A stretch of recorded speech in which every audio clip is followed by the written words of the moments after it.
जिस समय पर बैसाख के महीने की सुंदर अमावस्या का दिन था, उस दिन माता पार्वती शंकर भगवान के लिए जब पकवान बनाने के लिए बैठी, कुछ नहीं मिला। तब माता पार्वती ने, शिव जी के हाथ में त्रिशूल है, शिव जी के 3 नेत्र हैं, बेलपत्री में भी 3, बोलते जाओ, पत्ती है। बैसाख के महीने में जो शंकर भगवान को प्रसाद का भोग लगता है, उसमें भी 3 ही चीज मिलती है। सत्तू,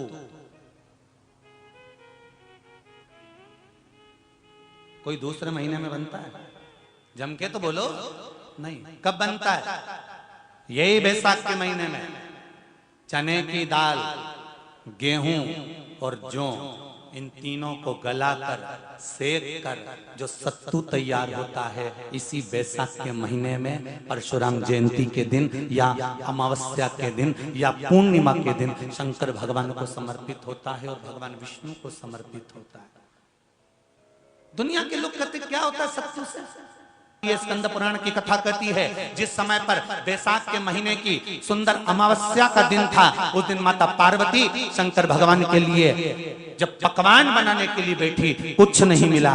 तब माता पार्वती ने 3 अनाज को लिया, एक चना, दूसरा गेहूं और तीसरा जौ। इन तीनों को भींग रहे थे, उसको लेकर आए गंगा जी में से, उसको सेक कर माता ने अंगीठी पर और उसका जो सत्तू बनाकर शिव को दिया। शंकर भगवान ने कह दिया, सुन पार्वती, ये सत्तू नहीं, ये मेरी औषधि है। बैसाख के महीने में जो खाएगा वो जिंदगी भर रोएगा नहीं, शरीर से स्वस्थ। अब उसको लोगों ने हंसी खेल में ले लिया, सत्तू का क्या काम, मम्मी हम नहीं खाएंगे, बड़ा पूरा। शिव जी का एक एक चीज,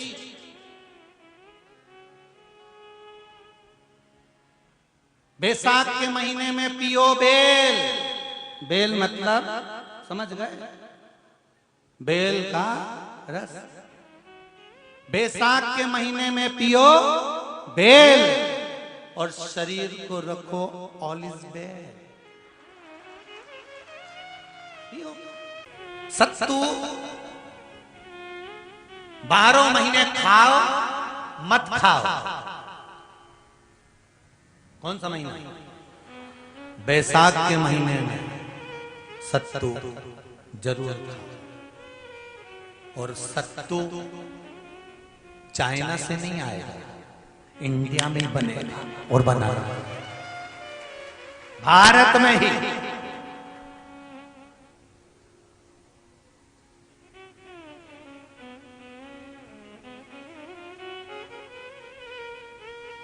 चलो आ जाओ गरुड़ पुराण में। मरने का 47वां दिन, जब मरेंगे तब गरुड़ पुराण बचेगी, पहले ही सुन लो। और जिसके पास में गरुड़ पुराण नहीं हो तो पंडित जी से मंगवा कर फिर पढ़ के देख लेना। मरने के 47वें दिन, 47 डेज, 47वें दिन किस चीज का दान तुम्हारे सामने आता है? के 47वें दिन, 10 दिन तक तो जीवात्मा घर की अटारी पे रहती, मरने के बाद 12वें के दिन चली जाती है। उसके बाद में जब 47वां दिन आता है तो 47वें दिन जीवात्मा को क्या दान करा जाता है, व्यक्ति ने क्या पुण्य करा होता है कि उसको नरक नहीं भोगना पड़ता, बेतरणी नहीं भोगना पड़ती और सीधे बेतरणी से पार उतर जाता है। वो किस चीज का दान है? तो कहा शिव महापुराण में, गरुड़ पुराण में कि वो सत्तू का दान है जो बैसाख महीने में करा जाता है। सत्तू का दान 3 चीजों से मिलकर बनता है। जौ, बोलते जाओ जल्दी, गेहूं, चना, ये 3 चीज से मिलकर बनता है। इसमें जो बारीक बारीक कण होते हैं, जितने जितने 3 चीज के मिले हुए बारीक बारीक कण होते हैं, ये जब दान किया जाता है सत्तू का, तब ये बेतरणी तरने के लिए 47वें दिन इस जीवात्मा ने अगर सत्तू का दान करा होता है या सत्तू का सेवन बैसाख के महीने में करा होता है तो उसको बेतरणी नहीं भोगना पड़ती, डायरेक्ट सीधे रतलाम उज्जैन से डायरेक्ट। किस किस के यहां बनता है सत्तू?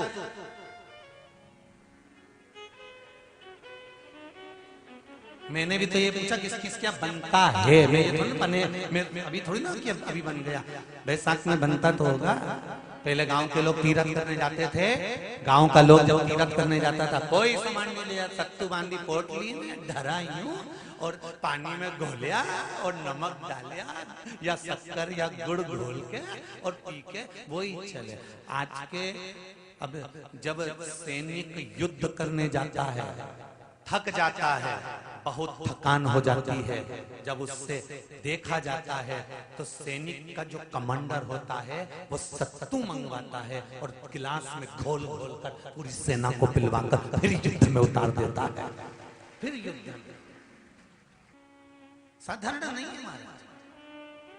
सत्तू में जितने बारीक बारीक कण होते हैं, जितने बारीक बारीक कण, अब तुम्हें काम करना, अभी जब फ्री रहो तो एक कागज पे रख के सत्तू का एक कण गिनना, 1 2 3 बारीक बारीक गिनते रहना जरा। तो तुम्हारा क्या जाए गिनने में? भगवान कृष्ण के हाथ में पट्टी बंधी थी तो उनने भी तो रुक्मणी को गिनने को दिया था, जरा गिन तो जरा इसमें कितने धागे।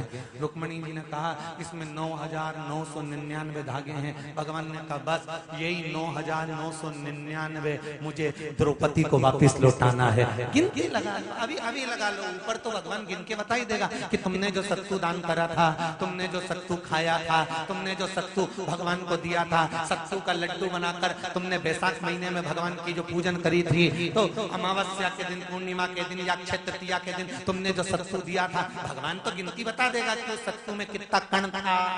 और अगर नहीं बताए तो तुम आंदोलन पे बैठ जाओ। क्या हमें बताओ पहले हमने कितना सत्तू दिया था, उसमें कितने कण थे, बताना पड़ा।